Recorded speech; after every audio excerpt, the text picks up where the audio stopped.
vous êtes là parce qu'aujourd'hui en fait on va voir un photographe que j'aime beaucoup. Il travaille actuellement sur Tokyo. En fait quand on regarde ces photos on a une véritable histoire qui s'en dégage, tout en conservant un aspect très naturel de la part du sujet. Bref, aujourd'hui nous partons à la rencontre de Rodolphe.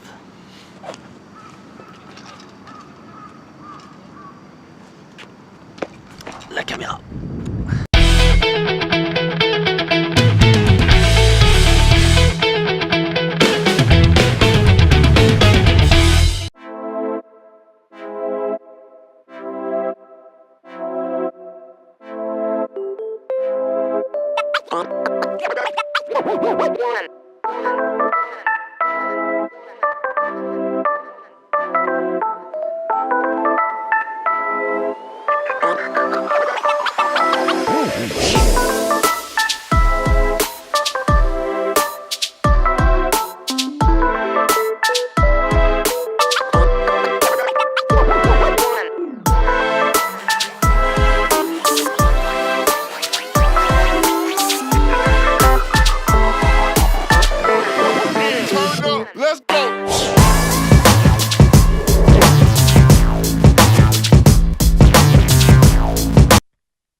Ah quel con! Tu t'es fait mal?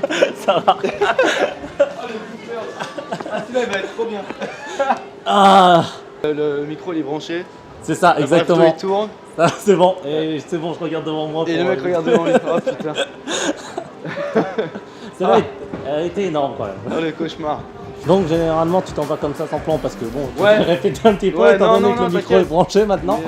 Mais ouais, en général en fait quand je fais de la photo, bon pas tout le temps mais ce que je préfère en photo c'est la street photo, que par définition la photo de rue. Et surtout les portraits en fait, j'aime beaucoup marcher, j'ai toujours aimé marcher en fait, chaque ville dans laquelle j'ai habité, que ce soit Paris, Shanghai, Tokyo, j'ai toujours aimé marcher pour me vider la tête, pour penser à plein de trucs. Et depuis que je fais de la photo, je prends mon appareil avec moi et j'aime bien prendre en photo des événements de la vie quotidienne, de la vie de tous les jours, surtout à l'étranger parce que je trouve ça cool d'être à l'autre bout de la planète et de voir comment les gens vivent en fait. Et des trucs très basiques, hein, que ce soit un cuistot dans un resto, tu vois, ou des gens qui passent en vélo, des gens qui ont des émotions. Et j'ai toujours trouvé ça sympa de les immortaliser en fait en photo. Donc du coup il y a des fois tu rentres chez toi, t'as 0 photo parce que bon, il s'est rien passé, hein, c'était nul. Et puis il y a des fois tu rentres chez toi et t'en as 4, 5, t'as envie de toutes les publier quoi, tellement il s'est passé des trucs. Donc c'est vraiment quelque chose qui m'intéresse beaucoup en termes de photographie. Donc maintenant je marche et j'ai toujours mon appareil photo avec moi. Nice. Et ça permet de. Ouais, et puis là, ce genre d'environnement, c'est cool avec les néons partout. Tu peux choper des gens qui marchent, qui parlent, des couples qui s'embrassent, des couples qui s'engueulent, tout en fait, tout ce qui dégage des émotions, si tu veux. Ce que je préfère, c'est vraiment en termes de sujet, c'est les gens, les êtres vivants et les animaux aussi. Je trouve ça dès que ça libère des émotions, quoi.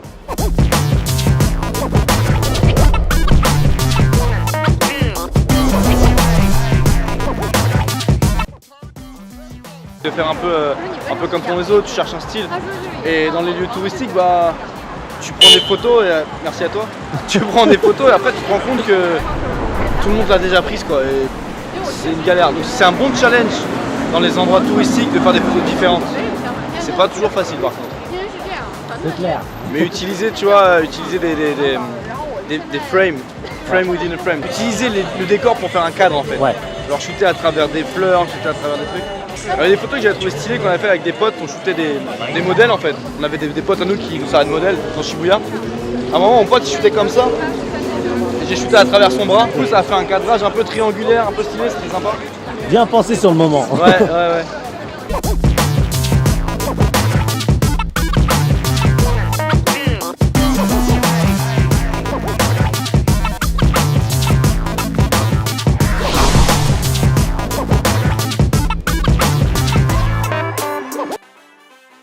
Faire traîner en fait.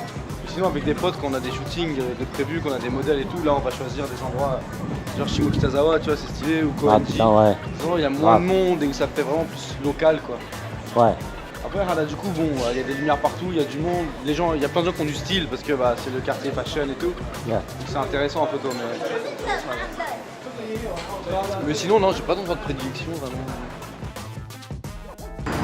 Alors du coup, les cheveux, putain. Les cheveux longs quand tu fais de la photo c'est une galère. Du coup en termes d'inspiration, je vais pas tout citer parce que des photographes j'en suis un milliard.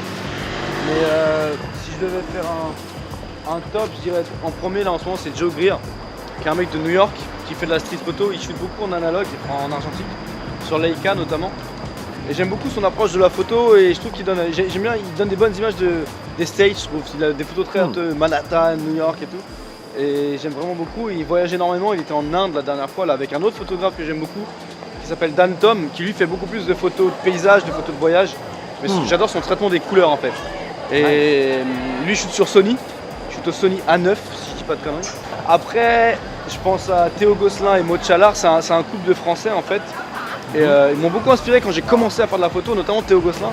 Alors lui, il ne shoot qu'à l'argentique, il shoot que au Nikon F2. Et il fait des photos très rock'n'roll, très... Enfin, tu vois, ces photos, ça fait très vintage, très 70s, 80s, avec les perfectos, ils ont tous la clope au bec, ils sont tous en train de faire des road trips et tout. Et ça, c'est vraiment, vraiment stylé aussi. Après, à qui je peux penser? Je pense à plein de gens. J'ai des potes à moi qui font de la photo, ils sont incroyables. Je pense à mon pote Alan Abani, qui fait des photos du portrait surtout. Il est super chaud. Je pense à mon pote Ulysse qui est moitié américain, moitié japonais et qui fait de la photo beaucoup de photos de rue aussi. Il shoot au Leica et au Fujifilm et enfin son taf est incroyable.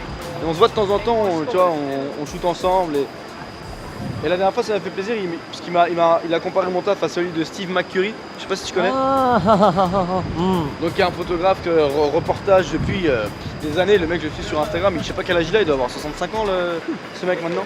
Mais ce qui fait que sur son feed Insta, tu vois des photos qui datent d'il y a 30 ans, tu vois. Mais des trucs de malade, genre il a couvert plein d'événements. Et c'est vrai que, alors j'aurais pas la prétention de dire que ce que je fais ça se rapproche de ce qu'il fait, mais son approche, quand il fait des portraits, tu vois, sa façon de prendre les gens en photo et tout, je trouve qu'effectivement c'est quelque chose qui me parle beaucoup. Donc peut-être que un jour j'arriverai à avoir le niveau de ce mec.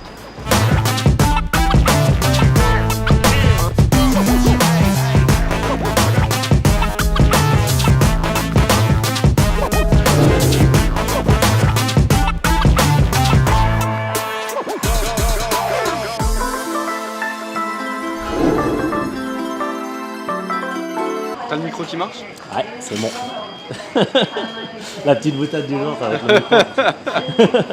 Tu tiens sur tes deux jambes? Oh putain. Et tout à l'heure, quand on marchait, j'ai failli prendre le... Ouais, j'ai vu, ouais. En tout cas, merci. Hein. Avec grand plaisir. Et du coup, t'es forcément sur Instagram. Ouais. Bah, sur tous les réseaux sociaux, en fait. Il y en a que j'utilise beaucoup moins que d'autres. Genre Twitter, très rarement, mais ça permet de parler avec du monde. Sinon c'est Insta surtout, mais tout c'est I'm Rodolphe quoi qu'il en soit. Ouais. Même la chaîne YouTube où pour l'instant il n'y a que dalle. Mais bon, pour l'instant, ça va venir. Voilà, on va rien dire hein, parce qu'on tape en silence, mais ouais, tout sur I'm Rodolphe. Mais surtout le Insta c'est plus important parce que c'est là où je poste mes photos, donc c'est plus intéressant je pense. Ouais, et puis ça me gratte bien donc du coup. Ah merci. Et le lien en description. Hein, yes, toujours. Le lien en description. Toujours. Et puis le like, l'abonnement, exactement. Ah, en tout cas, merci. Ça marche, mais c'était avec grand plaisir. Et puis on se revoit bientôt. Carrément. Pour de nouveau, c'est que je te dise. Voilà. Bon allez, vas-y, je vais rentrer chez moi. Grave, et moi aussi. Bonne soirée. Ciao. Vas-y, ciao.